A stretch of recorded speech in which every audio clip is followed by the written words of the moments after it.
The night the snow began to fall like it meant to erase the city, a little girl stood at the edge of a glass tower and told a stranger something that would fracture his life forever. Her eyes were too old for her face, her coat too thin for the cold, and the words she carried were heavier than the winter itself. Her mother had not come home the night before. The man she spoke to was used to numbers that bent markets, decisions that bent people, and silence that followed him like a shadow, but nothing prepared him for the weight of that moment, for the way the snow seemed to hush the world as if it were listening too. Before the story pulls you deeper into that winter night, take a second to like, comment, share, and subscribe to the channel if you believe in kindness and second chances, and in the quiet power of one human being choosing to care when it matters most. Your support keeps stories like this alive. The man was known across the city as a titan, the kind whose name appeared on buildings and headlines, whose life ran on schedules tighter than a clenched fist. He had learned long ago to move fast, to look forward, to treat hesitation as weakness. His childhood had taught him that the world did not slow down for grief, that warmth was earned, not given.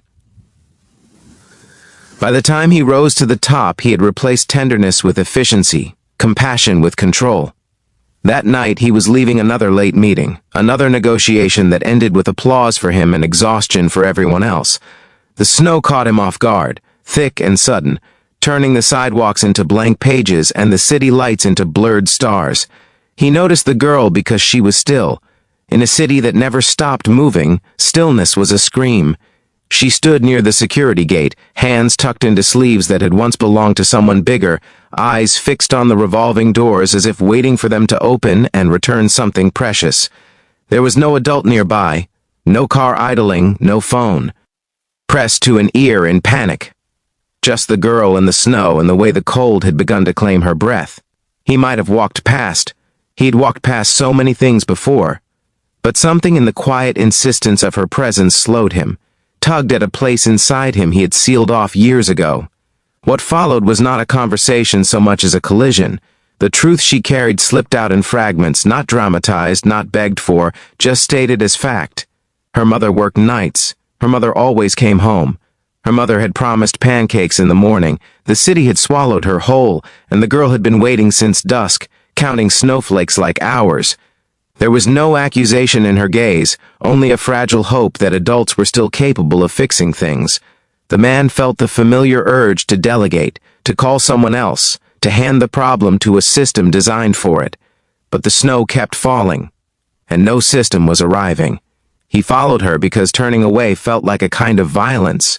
The streets grew quieter as they moved, the sound of the city dampened by white. He learned things without asking, reading them in the careful way she stepped around icy patches, in how she hugged a worn backpack to her chest like a shield. They passed shuttered shops and flickering streetlights, places where the warmth inside was visible but unreachable. The night pressed in, testing his resolve, reminding him of how easy it would be to retreat to heated cars and guarded lobbies. But the girl kept going, and so did he, one foot in front of the other, breath turning to clouds that drifted and vanished. As they walked, memories he had buried surfaced without permission. His own childhood winters came back, the ache of hunger disguised as resilience, the nights when promises were broken not by malice but by exhaustion. He remembered how the world had taught him to expect less so he would hurt less. Somewhere along the way, he had confused survival with success, mistaking distance for strength. Following this child through the snow felt like stepping into a version of himself he had abandoned, one that still believed someone would notice, someone would help. The building they reached was older than the glass towers downtown, its bricks darkened by years of weather and waiting. A single window glowed weakly, as if uncertain it should keep trying. The girl led him to a door with a lock that resisted and then surrendered. Inside, the air was stale and cold, the kind that seeps into bones. He saw the signs immediately, a table set for two with plates washed and waiting, a calendar marked with careful circles, a pair of shoes by the door that did not belong to a child. Everything spoke of routine, of a life held together by small, deliberate acts.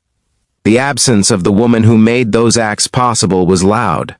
Hours passed differently after that. Time stretched and folded in on itself as he made calls that finally mattered. Calls not to influence but to locate, to listen, to ask without demanding. He learned how thin the line was between order and chaos, how easily someone could fall through the cracks he had helped widen in the name of progress. The city he thought he knew revealed its underbelly: overworked nurses, delayed buses, cameras that watched without seeing. Each answer led to another question, each minute another weight added to the child's silence. The snow did not stop. It piled against the windows, erased footsteps, turned sirens into distant lullabies. He stayed because leaving would have been a betrayal he could not excuse. He stayed because the girl had begun to trust the steady presence of his coat draped over her shoulders, the way he refilled the kettle, the way he listened. He stayed because something inside him was thawing, and it hurt in a way that felt necessary. The city, indifferent and immense, continued its rhythms, but in that small apartment, the universe had narrowed to the space between hope and despair. When dawn threatened the edges of the night, pale and uncertain, the answer finally came. It was not clean or simple. The woman had been hurt, caught in a chain of small misfortunes that added up to catastrophe. She was alive, barely, held by strangers who did not know her child was waiting. Relief did not arrive all at once. It seeped in, cautious, like light through snow clouds. The man felt his knees weaken, not from fear but from the release of it. He watched the girl absorb the news, her body unclenching inch by inch, the weight lifting just enough for breath to come easier. What followed was a blur of motion against the stillness of the storm. Hospitals with fluorescent lights and corridors that smelled of antiseptic and coffee. Forms and signatures that suddenly felt insignificant compared to the fragile miracle unfolding. He moved through it all not as a commander but as a witness, learning the language of vulnerability one moment at a time. He saw the woman at last, pale and bruised, eyes fierce with the will to return to her child. In that room, surrounded by beeping machines and hushed footsteps, he understood how narrow the margin was between a headline and a human life. The days after did not wrap themselves in easy endings. Recovery was slow, money was tight, fear lingered like a shadow at noon.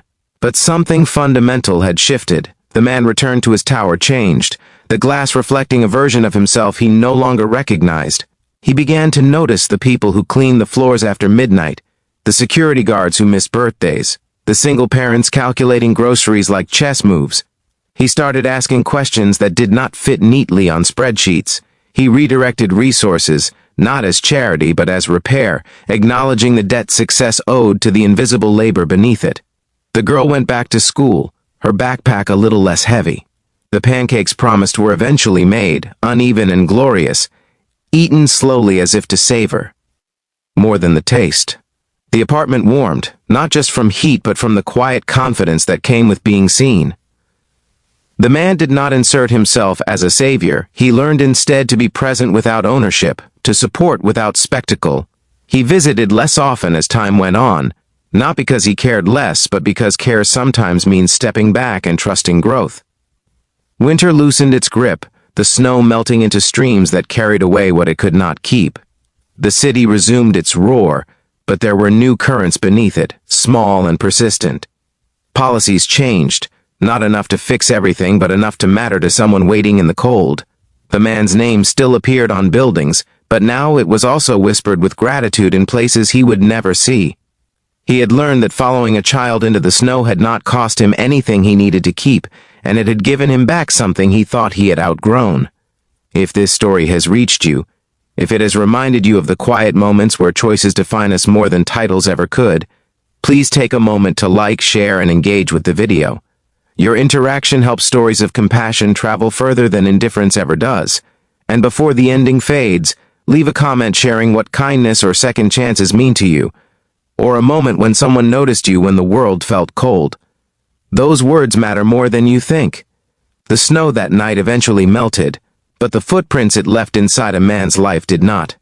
Somewhere in the city, a girl grew older, with the certainty that the world could surprise her in good ways too. Somewhere else, a CEO learned that the most important follow-through was not on a deal, but on a human being who dared to hope. And in the quiet space between them, a truth settled gently and stayed, that sometimes the bravest thing a person can do is stop, listen, and follow compassion into the cold.